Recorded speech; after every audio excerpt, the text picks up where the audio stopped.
Olá, seja muito bem-vindo a esta nova rúbrica aqui do canal que se chama Catarina Responde. Se tu me acompanhas lá no meu perfil de Instagram, vês que eu regularmente abro uma caixinha nos stories e o que acontece é que eu recebo muitas perguntas e muitas delas eu vou respondendo ao longo da semana nos stories, algumas em um story, outras em 2 stories, outras vezes 3, 4 e às vezes também sinto a necessidade de, como quero aprofundar mais a questão, acho que faz sentido, eu transformo essa caixinha num Reels e, portanto, em 1 minuto e meio tento explicar da melhor forma e esclarecer a dúvida à pessoa que me colocou então a questão. Mas decidi, por que não, também trazer este formato aqui para o YouTube e é mais um momento onde eu consigo trazer-vos conteúdo e responder-vos às vossas dúvidas. Se tu achas que é uma boa ideia trazer assim este formato aqui para o canal, dá-me o teu feedback nos comentários para eu saber se faz sentido continuar com esta rubrica. Eu acho que sim, mas quero muito saber o vosso feedback porque, ao fim e ao cabo, este vídeo é para vocês. E sem mais demoras, vou então ler aqui a primeira pergunta, que diz o seguinte: qual a diferença entre investir 10€ por mês ou 120€ uma vez no ano num ETF? E indiretamente aqui a pergunta que está a ser feita é se é melhor seguir uma estratégia de DCA ou de Lump Sum. DCA é quando nós investimos periodicamente, imaginem mensalmente, todos os meses ali a mesma quantia de dinheiro ou aproximado e vamos fazendo isto de forma regular. Ou Lump Sum é quando nós investimos tudo de uma vez. Ora, tanto uma como a outra têm vantagens e desvantagens. Ao fim e ao cabo, o que é importante perceber é que a principal vantagem do DCA é que tu não estás dependente de se estás a investir numa boa altura ou numa má altura. E isto psicologicamente pode atrasar quem está a pensar: será que eu estou agora numa boa altura? Será que está numa altura de alta, de baixa? Não, vou esperar mais um bocado, vou esperar mais um bocado. E na verdade tu nunca vais saber quando é que é o momento certo para entrar, sabes? Então, por isso é que a estratégia DCA acaba por ser uma estratégia que funciona imenso, porque nós não nos interessa como é que está o preço do ativo. Porquê? Se estiver mais baixo, o que acontece é que eu vou conseguir comprar mais unidades. Se estiver mais alto, quer dizer que eu vou comprar menos unidades. Ao fim e ao cabo, todos os meses eu vou investindo. O que me vai interessar é, no momento da venda, qual é que foi o preço médio a que eu comprei e, claro, quero que esse preço médio seja bastante inferior ao preço que eu estou neste momento a vender aquele determinado ativo. Já na estratégia de Lump Sum, nós acabamos por estar mais dependentes do curto prazo, se foi um bom momento ou não para investir, não é? No curto prazo vamos sentir ali, porque como nós investimos todo o dinheiro ao mesmo tempo, se amanhã descer nós vamos logo sentir, entendem? Então estamos mais dependentes dessas oscilações do curto prazo, mas a longo prazo já não vai interessar, porque a longo prazo, se calhar nós até podemos ter escolhido uma péssima altura naquele ano para investir, mas 5 anos depois até foi uma altura excelente. Portanto, no curto prazo nós podemos sentir mais essa oscilação e esse vermelhinho na corretora, ou muito verde, também pode acontecer, também pode ter sido um momento bastante bom para investir e tu acabaste por colocar todo o teu dinheiro, mas aqui o que importa é que a longo prazo, o que importa é tu teres feito o teu investimento e há de facto estudos mesmo que dizem que a estratégia de Lump Sum é melhor. Porquê? Por causa da velha máxima que nos diz que o time in the market beats timing the market, ou seja, o tempo que nós estamos no mercado acaba por superar acertar o momento certo para entrar no mercado. Mas, como nós somos seres emocionais e seres racionais, eu acho que a estratégia DCA acaba por ser mais fácil e mais natural de nós seguirmos, porque nos tira aquela pressão do curto prazo, tira-nos aquela pressão de será que foi bom, será que fiz bem, será que fiz mal, será que eu devia ter esperado, aí devia ter esperado, aí não devia ter esperado. Ok, essas dúvidas acabam e então simplesmente o que tu fazes é, vou seguir o meu plano todos os meses e eu sei que a longo prazo isto vai crescer e é isso que me importa. Vou-vos mostrar só muito rapidamente aqui alguns dados, neste caso o ETF S&P 500 e reparem que nós agora que conseguimos analisar os dados do passado, não é? Nós agora conseguimos fazê-lo, conseguimos perceber qual é que teria sido a melhor altura no momento, não conseguimos prever o futuro e nós sabemos que no início do ano teria sido a melhor altura, se nós tivéssemos muito dinheiro disponível, se tivéssemos colocado logo aqui quando estava a 88, melhor, porque hoje em dia está a 68, não é? Mas nós não conseguíamos adivinhar. Reparem que, imaginem que a pessoa que tinha tudo disponível e decidiu investir tudo o que tinha aqui no dia 15 de julho, a 107. Reparem que uns dias depois, mais ou menos 20 dias depois, no dia 5 de agosto, tinha descido de 108, de 107 para 98. E às vezes qual é que é o erro que muitos investidores principiantes cometem? É pensar assim, ui, estou a perder dinheiro. Ai meu Deus, não quero perder mais, vou vender tudo. Né? E no momento em que tu vendes, é o momento em que tu perdes. Repara que até o momento que tu clicares em vender na tua corretora, tu ainda não perdeste o dinheiro. Tu estás momentaneamente com a tua quantia, com o teu património ali em desvalorização. Mas tu efetivamente só efetivas essa desvalorização, esse prejuízo, no dia em que tu vendes. Portanto, até tu venderes, há sempre a hipótese do ativo subir e tu então conseguires recuperar, né, entre aspas, o dinheiro que tu supostamente terias perdido. Ou seja, simplesmente foi uma oscilação de curto prazo aqui. Porque se nós vermos hoje em dia, já está a 108, ou seja, se comprou aqui a 107, aqui podia estar triste, não é? Mas aqui já está a ganhar, não é? Por isso, nós nunca podemos nos deixar influenciar por essas oscilações do curto prazo. Isto é o que se chama a volatilidade. No caso, seja deste ETF, como de outros ETFs, outras classes de ativos, criptomoedas, etc, etc, há as oscilações do curto prazo. São ativos voláteis, não é? Não é como um depósito a prazo que não tem volatilidade, que nós sabemos quando é que vamos ganhar. Aqui há. Então nós nunca podemos nos deixar afetar por estes movimentos do curto prazo. Temos que pensar sempre a longo prazo e pensar assim, ou por aqui agora nos últimos 5 anos, não é? Imaginem que eu tinha investido aqui, parecia-me que era o alto de sempre, mas depois, olhem aqui, agora superou. Se eu estivesse triste neste período, o que é que ia acontecer? E tivesse cometido o erro de vender, iria ter perdido dinheiro. Enquanto que se tivesse aguentado, não é? E pensasse assim, não, a minha estratégia é investir agora, todos os meses, e vender lá na frente, longo prazo, eu não teria perdido dinheiro, ok? Portanto, esta é uma dica muito importante que eu quero dar, que é não se deixar influenciar com as oscilações do curto prazo, quer queiras fazer DCA, quer queiras seguir lump sum, ok? As duas estratégias são super válidas, o que importa é tu entrares no mercado assim que possível, porque só assim é que tu consegues multiplicar o teu dinheiro através dos investimentos. E agora, na sequência desta pergunta, eu vou responder a uma outra que está relacionada, que diz o seguinte: na tua opinião, setembro é o pior mês para investir? Geralmente o retorno é mais baixo ou negativo. Historicamente, de facto, tem havido essa tendência, mas rentabilidades passadas não são garantias de rentabilidade futura. E eu acho mesmo que a estratégia mais eficaz é nós não estarmos presos a estas tendências de curto prazo, a este diz que sim, diz que disse, à dica do amigo. Não, é nós termos a nossa estratégia e simplesmente pensar assim, eu vou investir todos os meses, independentemente do valor do ativo, e não me importa se historicamente setembro foi bom, se foi mau. A mim o que me importa é continuar no mercado, manter-me no mercado, reforçar as minhas posições e não estar a pensar se é boa altura, se não é. Porque repara, cada dia que tu adias e ficas a pensar, é um dia que tu lá na frente perdes de rentabilidade, entendes? Portanto, no meu caso, eu diria para tu não te preocupares com isto, é o melhor conselho que eu te posso dar, é não te preocupares se é ou não é, simplesmente segue a tua estratégia e confia na tua estratégia. Mais uma pergunta que me fizeram: como sei quando é o momento certo para vender uma ação?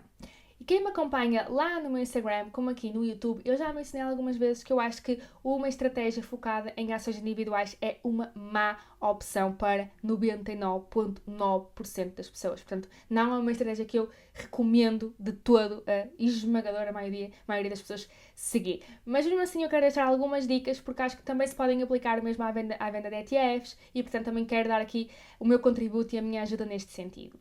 E é assim, tu como estratégia de saída, quando o tema são ações, podes ter, por exemplo, definir como objetivo um teto máximo, ou um teto máximo de ganho, ou um teto máximo de perda. Por exemplo, eu saio desta posição, ou vendo a minha posição, quando esta ação atingir o objetivo X, quando atingir X, a cotação determinada. Então, quando atinges, tu vendes. Ou então, da mesma forma, podes dizer assim, se esta ação um dia baixar de X, eu vendo, porque eu não estou disposta a perder menos do que Y dinheiro com esta minha ação. Portanto, estas são as duas estratégias de saída mais comuns, no sentido de teto máximo e teto mínimo. Mas depois há outros. Por exemplo, o motivo que te levou a comprar esta ação deixou de fazer sentido, deixou de se aplicar, as condições da própria empresa ou do mercado macroeconómico que te fizeram comprar a ação já não é verdade, não é? Então, chegou o momento de te desfazeres dessa posição também. Outra possibilidade é tu precisares de rebalancear o teu portfólio, tu definiste que o teu portfólio vai ter X percentagens de alocação nos diferentes ativos e agora de repente, quando vais fazer a tua análise anual ou semestral, percebes assim, afinal tenho aqui muito mais percentagem alocada a ações ou um setor dentro das ações que eu não quero e então eu preciso de vender para rebalancear o meu portfólio. Outra opção. Mas ainda há mais, por exemplo, imagina que tu tens como objetivo comprar uma casa, comprar um carro, ou seja, tens algo, ou então há alguma necessidade momentânea, uma oportunidade qualquer, imagina um investimento imobiliário, e tu pensas assim, não, eu agora preciso do dinheiro, então eu vou vender posições porque eu quero o dinheiro para outro meio, ou um objetivo que já tinhas pré-definido, ou uma oportunidade no momento que faz super sentido para ti.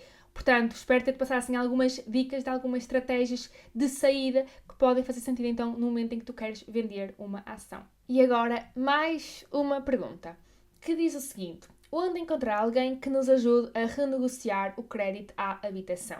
E este é um tema que eu até já falei aqui noutros vídeos aqui no canal e eu super recomendo vocês recorrerem à Kátia Clemente e à sua equipa. Eu vou deixar aqui o link na descrição do formulário de contacto para falarem com ela e ela é a especialista, ela e a equipa dela, em intermediação de crédito. Portanto, a função deles, eu já tenho vários contactos com vários bancos, a função deles é mesmo esta, é ajudar qualquer pessoa que está agora a negociar pela primeira vez ou que quer renegociar as suas condições do crédito à habitação e ela ajuda, tem essa missão e é a especialidade dela e da equipa dela. Portanto, eu super recomendo a Kátia e vou deixar o link para ela entrar em contacto convosco na descrição. Tenho aqui outra pergunta que diz o seguinte: livros a ler para quem tem pouca literacia financeira. E eu vou deixar aqui 2 livros que eu super recomendo para quem está agora a começar. Eu tenho a certeza que tu não te vais arrepender de ler estes 2 livros. Agora, temos aqui outra pergunta que diz o seguinte: quais os ETFs acumulativos mais rentáveis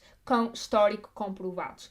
E para responder a esta pergunta, vamos correr aqui ao site Just ETF. Reparem que quando nós temos aqui todos os ETFs, os 2.648 que neste momento estão presentes no site Just ETF, nós temos aqui esta tabela onde nós conseguimos consultar todos eles, com várias colunas. Ora, nós podemos utilizar aqui as colunas da rentabilidade, que se não vos aparecerem, vocês aqui neste separador conseguem colocar então que querem tenha a percentagem de rentabilidade no último ano, 3 anos, 5 anos, até ao momento, 2023, 2022, 2021, etc, etc. Okay? Conseguem colocar aqui as colunas que vos querem que apareça e podemos filtrar. Então, se eu quero saber qual é que foi o ETF que teve maior rentabilidade no ano passado, eu vejo aqui que foi este ETF de cripto, da cripto Solana. Mas também vemos que tem muito pouco dinheiro investido, a volatilidade também aqui é gigantesca, portanto, vamos até se calhar filtrar só em ETFs de ações, porque senão já estou ali a ver que temos muitos ETFs de cripto. Vamos filtrar para ações. E podemos ver que, por exemplo, nos últimos 5 anos, foi este ETF aqui de semicondutores. Depois, se vocês clicarem e lerem então os objetivos, também tem aqui outros vídeos no canal onde vos mostro como analisar um ETF em pormenor, aqui dentro do site Just ETF. Mas reparem que este facto foi o que teve maior rentabilidade nos últimos 5 anos, cresceu 216%. Mas temos aqui outros, temos setor tecnológico nos Estados Unidos, temos aqui setor tecnológico também do S&P 500, também setor tecnológico, por acaso aqui a tecnologia, e como nós sabemos está mesmo aqui em alta, e vocês então, a partir do próprio site STF e desta tabela aqui, se querem saber o que é que tive maior desempenho, podem vir aqui, último ano, 3 anos, e podem brincar um bocadinho aqui com estes filtros, com estas colunas e começarem então a melhorarem as vossas capacidades de pesquisa e de encontrar novos ETFs que possam fazer sentido para enriquecer o vosso portfólio, seja para diversificação, seja para conseguir alguma rentabilidade extra de algum setor, por exemplo, como vimos ali o setor tecnológico, que acaba por estar com um desempenho maior e vocês confiam que assim continuará a ser e querem então adicionar um ETF focado em tecnologia ao vosso portfólio. Podem perfeitamente fazê-lo e para ver depois de forma autónoma e mesmo outras dúvidas que possam surgir. E eu gosto mais de ensinar a pescar do que dar o peixe, por isso é que eu prefiro mostrar lá aqui no site GCTF como é que tu podes fazer sozinho. E para terminar, vamos à 7ª pergunta. Eu até confesso que fiquei aqui a pensar se foi boa ideia pôr 7, se calhar 7 foi muito. Eu senti que falei muito na primeira pergunta e depois nas outras, como vi que tinha falado muito, pensei, se falar isto em todas, isto vai ficar um vídeo gigante, então deixa-me falar aqui rápido, não sei, digam-me nos comentários o que é que vocês acham e por acaso lembrei-me que mesmo de vez em quando eu faço lá lives no meu Instagram também de resposta a dúvidas, mas que me fazem essas dúvidas em direto, digamos assim, no chat, em momento de live e acaba por ser super interessante porque conseguimos fazer aqui um bate-bola, não é? Eu expliquei aqui a resposta, a minha opinião sobre o tema e vocês têm a oportunidade nas lives de fazerem uma nova questão, de fazerem uma nova pergunta que afinal vos surgiu ou então não perceberam bem a minha resposta, alguma coisa assim de género, eu posso não me ter explicado bem, então nas lives também é muito interessante e também é algo que eu costumo fazer. Portanto, se não me segues no Instagram, tens que me seguir por lá. E esta última pergunta diz então o seguinte: que quantia colocar no fundo de emergência quando ainda vivemos em casa dos pais? Bem, é assim, neste caso, não é? O que é que acontece? O recomendado é que o fundo de emergência tenha entre 6 a 12 meses das tuas despesas médias mensais. Há quem faça mesmo das despesas médias mensais obrigatórias ou então o normal, ok? Ou então também podes seguir uma outra filosofia, que é a filosofia dos salários. E que se calhar para ti até pode ser o mais indicado. É assim, tu tens duas opções.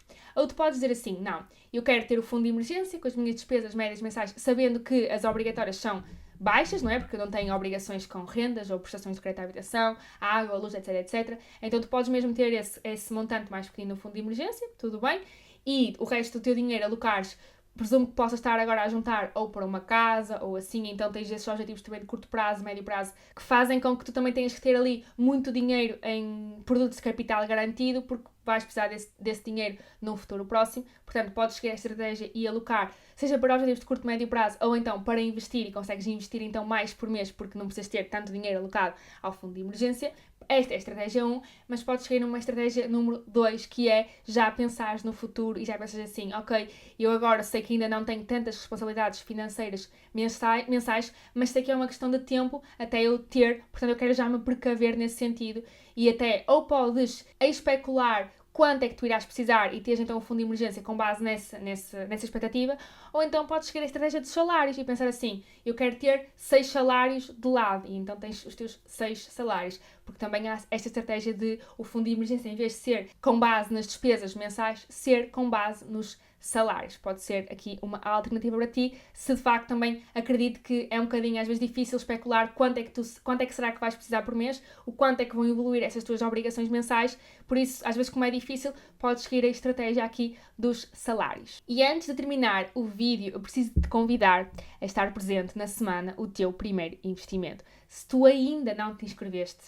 inscreve-te, ainda vais a tempo. E tenho a certeza absoluta que esta semana vai ser super enriquecedora para ti. Quer tu estejas mesmo do zero, quer tu até já tenhas feito mesmo o teu primeiro investimento. Tenho a certeza que mesmo assim esta semana vai ser muito produtiva. Estou a dar o meu melhor para preparar uma entrega de altíssimo valor, com muita qualidade, com muita didática, muita interação. E eu espero mesmo ver-te por lá. Não te esqueças de deixar aqui o like neste vídeo, que é sempre muito importante para mim. Dúvidas nos comentários e vê este vídeo, que eu acho que pode ser também muito útil para ti.